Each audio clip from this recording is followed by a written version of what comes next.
안녕하십니까? 안녕하세요. 예. 앞서서 이제 저희가 단일화 얘기를 좀 쭉 하고 있었는데 갑자기 좀 소식이 들어온 게 홍준표 전 시장이 이준석 후보에 대해서 약간 지지를 하는 건가? 이런 생각이 들 것 같은 얘기를 꺼냈거든요. 이준석 후보에 대해서는 사표가 아니라 미래에 대한 투자다. 이런 표현을 한 것은 어떻게 좀 해석을 해야 될까요? 뭐 이미 예견된 것 아닌가요? 하와이 가기 전에 뭐라 그랬습니까? 이번 선거는 이재명 대 이준석의 선거가 될 거다라고 얘기하면서 거의 제가 볼 때는 국민의힘 선거에 거의 그냥 흙을 뿌리고 간 거나 마찬가지 상황이었어요. 제가 방송할 때마다 뭐라고 얘기하냐면 국민의힘 같은 경우는 기본적으로 이준표로 지칭되는 네. 이준석, 홍준표라고 하는 두 인물을 통해서 보수를 재편하려고 하는 서로의 이익이 상당히 맞아떨어진다. 예. 그리고 이번 대선에서 홍준표 전 대구시장은 선거에 불개입하면서 네. 실제적으로는 대선 이후에 판을 만들려고 하는 것이다. 근데 그 판을 만들기 위해서 자신과 함께 보수 세력의 새로운 재편을 할 수 있는 인물은 누굴까? 예. 그건 이준석이라고 이미 얘기를 하고 하와이로 갔다라는 생각이 들어서 뭐 저 얘기는 네. 국민의 입장에서 상당히 기분 나쁜 얘기일지 모르겠습니다만 예. 당연히 6월 3일 이후에는 국민의힘 내부에서 보수 세력을 어떻게 재편할 것인지 또 국민의힘의 당권은 어디로 갈 건지 그리고 국민의힘은 어떻게 변화해야 되는지에 대한 상당히 많은 혼란이 있을 수밖에 없고 예. 혼란이 있는 과정에서는 합종 연행은 당연한 거겠죠. 저는 합종 연행을 위한 사전적 포석이라는 생각이 들어서 예. 실질적으로 제가 여기서 매번 나와서 말씀드립니다만 네. 국민의힘의 지금 대선 선거운동은 대선 선거운동이 아니라 예. 사전 당권 선거 운동이라고 말씀드렸던 것처럼 저는 그런 흐름으로 좀 흘러가고 있는 것이 아닌가라는 생각이 듭니다. 후보의 차후- 지지율이 최근 여론조사 보면은 10% 넘는 것들도 나오고 있잖아요. 20%가 좀 중요한 수치 아니겠습니까? 어떻게 선거를 끝까지 완주를 하려면 이 선거 비용 문제, 보전 문제도 무시할 수 없을 것 같은데 10%가 나올 것 같다. 한 절반은 보전받을 수 있다라고 한다면 이 후보 측에서는 끝까지 가봐도 되겠는데 라는 생각하지 않겠습니까? 제가 볼 때는 이준석 후보가 입장을 좀 명확히 할 필요가 있죠. 저는 그래서 양득구육이라고 생각을 하는데 예. 뭐 양머리를 걸어놓고 자기는 단일화 안 하겠다고 계속 얘기하는데 네. 실제로는 명태균 씨랑 통화하잖아요. 뭐 본인이 전화 왔다고 얘기합니다만 네. 명태균 게이트라고 하는 것 자체와 관련해서 얼마나 많은 의심을 받고 있습니까?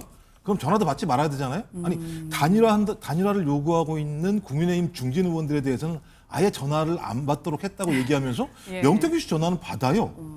그러면서 명태균 씨가 무슨 얘기를 했느냐? 잘 기억은 안 나는데 단일화 얘기를 명태균 씨가 했다는 거예요. 예. 전 그렇다면 어떤 형태로든지 명태균 씨가 이준석 후보에게 단일화를 조언했다라고 하는 것, 전 이게 어떤 이야기인가라고 하는 부분에 대한 본인의 설명이 필요하다는 생각이 들어서 예. 여전히 이준석 후보는 아까 말씀하신 것처럼 양손에 떡을 들고 있다. 단일화를 할 수도 있고 단일화를 안 할 수도 있다는 생각이 드는데 일단 이준석 후보는 2등이 아니에요. 3등 후보입니다. 예. 3등 후보이기 때문에 지금 표가 모자른 상황이에요. 네. 단일화의 수혜는 누가 보느냐? 2위가 볼 수밖에 없습니다. 예. 3위는 거기에 따른 이익을 나누는 거거든요. 그래서 국민의힘 같은 경우 친윤 측에서 당권 줄게 얘기한 네. 거고 예. 또 김문수 후보는 직접 나와서 총리 줄게 얘기하는 거예요. 예. 후보만 김문수 후보를 만들어주면 뭐든지 다 줄게라고 얘기하는 거거든요. 근데 문제는 네. 한번 쫓겨난 적 있잖아요. 국민의힘에서. 못 믿는 거죠. 전 그래서 어떤 판단을 할지 모르겠습니다만 그 판단이라고 하는 것이 본인의 미래를 위한 판단인 것인지 예. 아니면 또 다른 자기의 권력적 지분을 얻기 위한 판단인 것인지 아마 이런 부분들은 본인이 결정한 이후에 국민들이 판단하지 않을까 이렇게 생각을 합니다. 만약에 김문수 후보와 이준석 후보가 단일화를 한다면 그 결과가 플러스가 될 수 있을 것인가. 뭐 지금 나온 여론조사상으로는 단순 합산했을 때 이재명 후보를 조금 앞서는 것으로도 나타나고 있지만 만약에 단일화를 했을 경우에 이 두 사람의 화학적 결합이 가능한가. 이 여부도 단일화를 결정하는 데 중요한 요소가 될 수 있지 않겠습니까? 그래서 단순할 수 없는 거죠. 예. 지금 정치판인데 예. 1+1을 하면 2가 넘어갈 것이다. 예. 뭐 이렇게 얘기를 하는데요. 지금 예. 합치면 넘어간다. 근데 그 지표를 보면 넘어가지가 않아요. 예. 1+1은 2가 아니라 1.78 정도밖에 안 되는 상황입니다. 그리고 네. 특히 제일 큰 문제는 이준석 후보예요. 예. 그러니까 김문수 후보로 단일화됐을 경우에는 일정 부분 이준석 후보를 지지했던 사람들이 김문수 후보에 지지하는 형태로 넘어오는 것이 더 많습니다.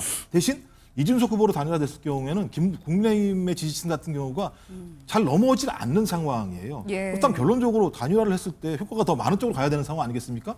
그럼 이준석 후보가 자기에게 단일화를 하라고 말할 수 없는 상황으로 갈 수밖에 없는 상황이다. 그럼 김문수 후보에게 줄 수밖에 없는 건데 예. 김문수 후보를 주면 이준석 후보는 뭘 얻죠? 그야말로 당권인가요? 전 그렇다면 거래죠. 매우 애매모호한 홍영래나 상황이 지도부는 그런 말을 한 적이 없다고 하고 이준석 후보도 당권을 직접적으로 들은 적은 없다라고 또 했거든요. 이건 누가 그러면 이런 얘기를 했다고 봐야 뭐 될까요? 저희는 알 수 없습니다만 예. 김문수 후보가 뭘 제안했죠? 총리직을 제안을 했습니다. 그 제가 볼 때는 공동정부 제안하고 그렇죠. 예. 총리직을 제안했는데 네. 국민의힘에서 당권을 제안하지 못하라는 법이 어디에 있습니까? 뭐든지 다 주겠다는 거 아닙니까? 단일화만 될 수 있다면 총리직이든 네. 아니면 당권이든 줄 수 당권은 있다라고 좀 또 판단하는 다르지 거죠. 않을까요? 당권은 이제 당원들에 의해서 투표에 의해서 또 결정이 돼야 하는 문제이기 때문에 그건 마찬가지죠. 예를 예. 들면 윤석열 전 대통령 같은 경우가 주권을 찬탈하려고 비상계엄을 한 상황인데 그것을 옹호하고 있는 친윤 국회의원들 같은 경우 당권 더 아시겠습니다만 한덕수 전 총리 옹립하려고 했던 게 어딥니까? 가능한 거예요. 자기들이 당권을 유지할 수 있는 거래관계만 완성될 수만 있다면 예. 뭐든지 할 수 있다라고 하는 판단을 한다라는 생각이 들고요. 또 하나는 국민의힘은 후보직을 내놓을 수가 없어요. 왜냐하면 500억 정도의 선거 비용이 듭니다. 네. 김문수 후보와 이준석 후보가 단일화를 해서 만약에 네. 이준석 후보가 단일화가 되게 되면 지금까지 쓴 돈 한 푼도 못 받아요. 그러니까 제가 볼 때는 단일화라고 하는 게 제가 볼 때는 거의 일방적인 거예요. 예. 내가 그만두면 지금까지 쓴 돈 전부를 갖다가 토해내야 되는 상황입니다. 네. 전 그래서 지금 상황 자체와 관련해서 저는 계속 말씀드립니다만 네. 대선 승리를 위한 어떤 방법론은 아닌 것 같다. 저희 대선 이후에 당권을 장악하기 위한 판짜기로밖에 보이지 않는다. 왜냐하면 제가 볼 때 진정성도 안 보이거든요. 말씀하신 것처럼 예. 어떻게 당권이라는 얘기가 오갈 수 있으며 총리직이라는 얘기가 오갈 수 있는지에 대해서 네. 저는 이런 얘기 자체가 국민들을 우롱하는 거다. 그런 자체가. 네. 전 그래서 아마도 급한 것은 국민의힘인 것 같고 네. 그다음에 이준석 후보는 두 손에 떡을 들고 지금 계산을 하고 있다는 생각이 들어서 예. 두 후보 모두 다 국민은 안중에 없다. 이런 네. 생각이 듭니다. 뭐 잠깐 말씀드리면 예. 당권과 공동정부는 좀 다른 거죠. 그러니까 당권을 제안했다고 하는 얘기는 사실은 넌 대선 이후를 보는 개파 싸움이라고 프레임을 충분히 그렇게 펼칠 수도 있고 그다음에 공격할 수도 있는데 공동정부를 구성하자는 건 지금 국민의힘 캠페인에서 중요한 부분인데 왜냐하면 예. 이재명 후보가 됐을 때는 이제 입법 그다음에 행정의 사법 권력까지 다 갖는 일종의 삼권 귀일 정부가 되고 절대 권력이 되니까 예. 우리는 비록 2, 3위 후보가 연대하더라도 우리는 공동으로 정부를 꾸려서 우리가 일종의 연대 정부를 하겠다 이런 얘기이기 때문에 예. 총리직을 제안한 것은 무슨 뭐 매관매직하고 무슨 자리를 거래했다는 식으로 이렇게 공격하는 건 좀 과도한 측면이 있다 이런 저는 이제 말씀입니다. 맥락을 말씀드리는 거예요. 그러니까 예. 친윤들이 당권 거래했다는 얘기를 하잖아요. 네. 근데 거기서 총리직을 제안한다는 게 상식적으로 정치의 셈법상 맞는 겁니까? 앞에 것을 부정하셔야죠. 우린 절대 그런 거 없어.